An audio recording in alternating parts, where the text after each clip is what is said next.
Yeshua sê, my skape ken my stem en hulle loop agter my. As jy nie sy stem ken nie, agter wie loop jy aan? Wat sê sy stem? Ek sê God van Israel, ek het 'n verbond met hulle en ek het hulle lief. As jy daai stem hoor, luister jy na daai stem of loop jy weg? By verre die meeste Christene loop weg as hulle daai stem hoor. As iemand vanoggend se boodskap hoor, 'n Christen vandag, is die kans dat hy gaan wegloop feitelik 100%. En dis die stem van Yeshua. Hy sê ek is die God van Israel. Maar die skape is geleer, as jy daai stem hoor, vlug weg. Nou agter watter herder loop hulle dan aan? Nou loop jy agter 'n ander herder aan. Nou het Psalm 23 vir jou in die negatiewe verander. Jahwe is nie my herder nie, alles sal my ontbreek. Hy lei my nie op spoor van geregtigheid. Hy lei wel is verdwaal. Dis chaos, want ek ken nie die herder se stem nie, want hierdie van vanoggend is die herder se stem.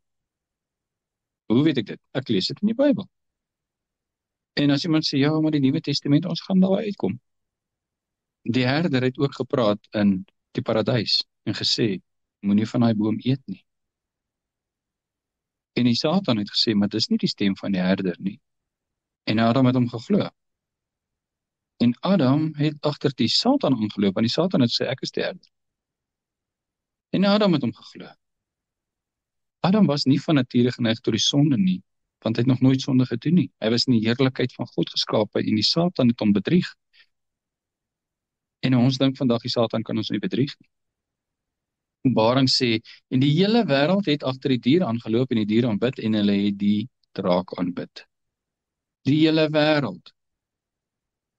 Die Christene is die grootste godsdiens in die wêreld.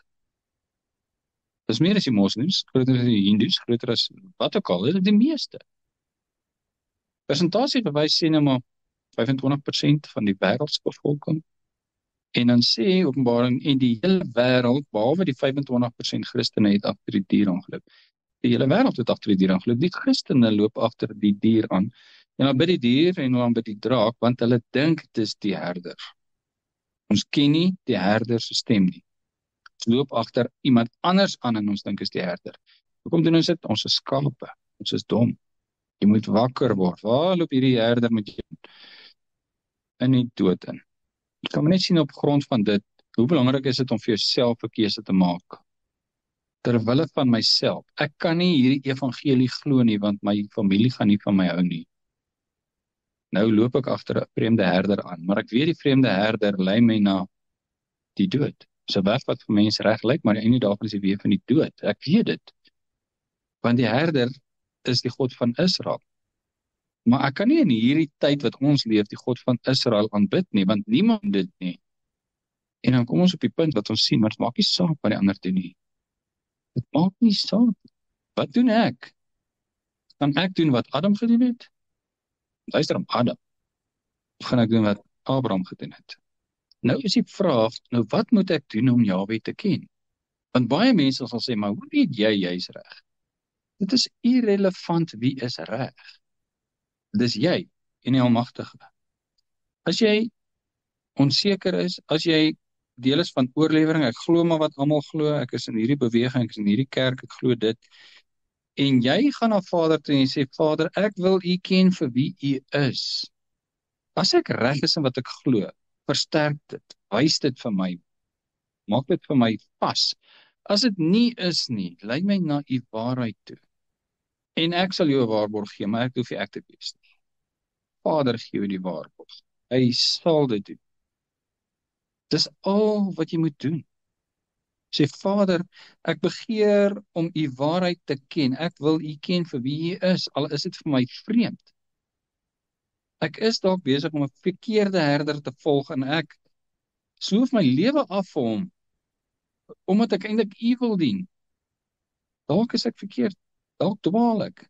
Ek bid U, bring my by U waarheid. En hy gee die waarborg, hy sal. Hy sê, as jy my soek met jou hele hart, dan sal ek my aan jou openbaar en jy sal my vind. Dis al. Jy moet hom soek met jou hele hart. As jy dink, nee, maar ek het nou groot geword met hierdie en almal glo dit en ons is reg. Jy's die lou persoon. Dis die gevaarlikste toestand waarin jy kan wees. Sê, Vader, leer U my. Kom waar Job was, om te sê, ek het gedink ek het iets geweet. Job was nie verlore nie. Job se lewe was so mooi, dat Vader hom gebruik het as 'n voorbeeld vir die Satan, om te sê, het jy gesien hoe mooi lewe Job. Maar aan die einde van Job se beproewing, toe sê hy, leer U my. Kom ons op daai punt en sê, leer U my. Dit beteken net, ek skryf nie meer van voor nie, ek aanvaar, ek is die klei, hy is die pottebakker, leer U my, wys U my, en wees bereid om te sê, ek was verkeerd. En hy is getrou, en hy bring by die waarheid. Van wat? Van ons? Nee, van sy woord, die waarheid van sy woord. Wie is ons? Daar's nie 'n ons nie. Die waarheid het niks met 'n ons te doen, of met mense te doen, of 'n groepering, of niks nie. Die waarheid is die waarheid. En waar is die waarheid? In die woord. En ek moet net by dit uitkom. Dis maar al. Maar die Satan het 'n netwerk van planne om ons al weg te hou.